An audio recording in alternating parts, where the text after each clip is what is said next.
کیا آپ نے کبھی سوچا ہے کہ online shopping, airline tickets کی بکنگ یا آن لائن ٹرانزیکشن ایک ملک سے دوسرے ملک کیسے ہوتی ہے؟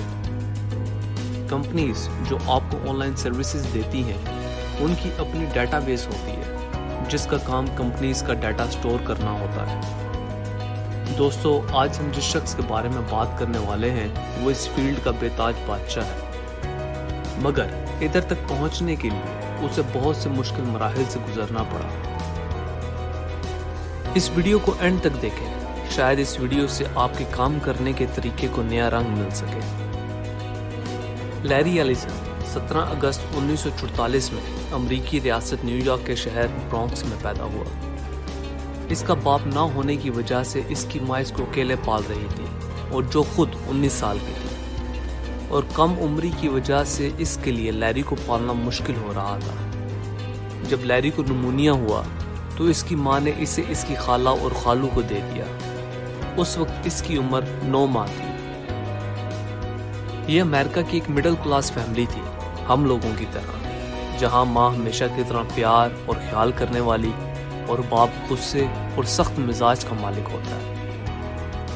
لیری شروع سے ہی آزاد خیال اور کسی بھی چیز پر سمجھوتا نہیں کرتا تھا، جس کی وجہ سے اس کے اپنے ستیلے باپ سے جھگڑا رہتا تھا۔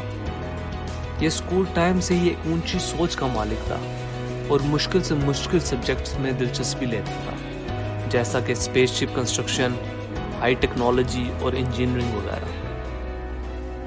اپنا ہائی اسکول مکمل کرنے کے بعد اس نے 1960 میں یونیورسٹی آف ایلینوائس میں ایڈمیشن لیا، جس پر یہ بہت خوش تھا کہ اچانک اس کی سوتیلی ماں کی ایک بیماری کی وجہ سے ڈیتھ ہو گئی، جس کی وجہ سے اس نے پڑھائی چھوڑ دی اور یونیورسٹی سے نکال دیا گیا۔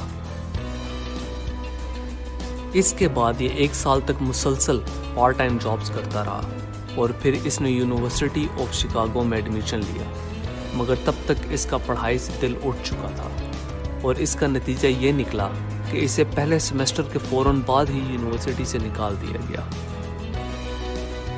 پھر 1966 میں 22 سال کی عمر میں یہ کیلیفورنیا شفٹ ہو گیا، اور پیسے نہ ہونے کی وجہ سے اسے برے وقت سے بھی گزرنا پڑا۔ اس نے اپنا شوق پروگرامنگ اور ڈیولپنگ میں بڑھا دیا تھا، اور اپنا سارا وقت اس کو سیکھنے میں دیتا، اور اس طرح اسے پہلی جاب ایمڈل کارپوریشن میں ملی۔ یہاں کام کرنے کے بعد اس نے ایمپیکس نامی کمپنی میں جاب شروع کر دی، جو CIA کی ڈیٹا بیس کے لیے کام کر رہی تھی۔ 1977 میں لیری کی ایمپیکس میں باب مائنر سے ملاقات ہوئی، جو اس کا سپروائزر بھی تھا۔ تاہم باب نے ایمپیکس سے ریٹائرمنٹ لے لی، اور 16 جون 1977 میں بروس اسکاٹ اور ایڈ اوٹس کے ساتھ مل کر ایک کمپنی بنائی، جس کا نام سافٹ ویئر ڈیولپمنٹ لیبارٹریز رکھا، جس کو بنانے میں $800 کی لاگت آئی تھی، اور بعد میں لیری نے $1200 انویسٹ کر کے اس کمپنی میں پارٹنرشپ حاصل کر لی تھی۔ ایک دن ایڈ اوٹس نے مائنر اور ایلیسن کو ایڈگر ایف کوڈ کے ایک پیپر سے متعارف کرایا، جس کے مطابق بڑے بینکس کے ڈیٹا کو ایک ڈیٹا بیس پر سٹور کیا جا سکتا تھا۔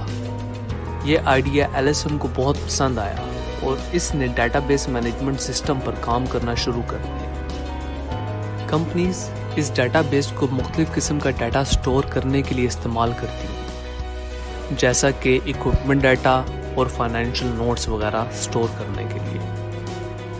اور 1982 میں اس کمپنی کے نام کو SDL سے چینج کر کے اوریکل رکھ دیا گیا، جس کی نیٹ ورتھ $2.5 ملین تھی اس وقت۔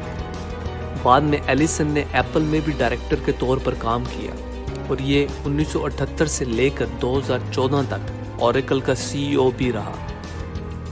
اس شخص کی نیٹ ورتھ $69 بلین ہے، اور جس کی وجہ سے یہ دنیا کا 7واں اور امریکہ کا 4تھا امیر ترین آدمی بھی ہے۔ جی ہاں دوستو، یہ ہے لیری ایلیسن کی کہانی، جس نے ہمت نہ ہاری اور اپنی سوچ کے مطابق خود کو ایسے مقام پہ لایا جس کی وہ خواہش رکھتا تھا۔ اگر آپ بھی کچھ بڑا حاصل کرنا چاہتے ہیں تو اپنی سوچ کو بھی مثبت اور بڑا کر لیں، کامیابی یقینی ہوگی۔ اگر ابھی تک آپ نے ہمارا چینل سبسکرائب نہیں کیا تو سبسکرائب کریں۔ اور بیل آئیکن کو پریس کریں تاکہ آپ ہماری نئی ویڈیو سے ہر وقت مستفید ہو سکیں۔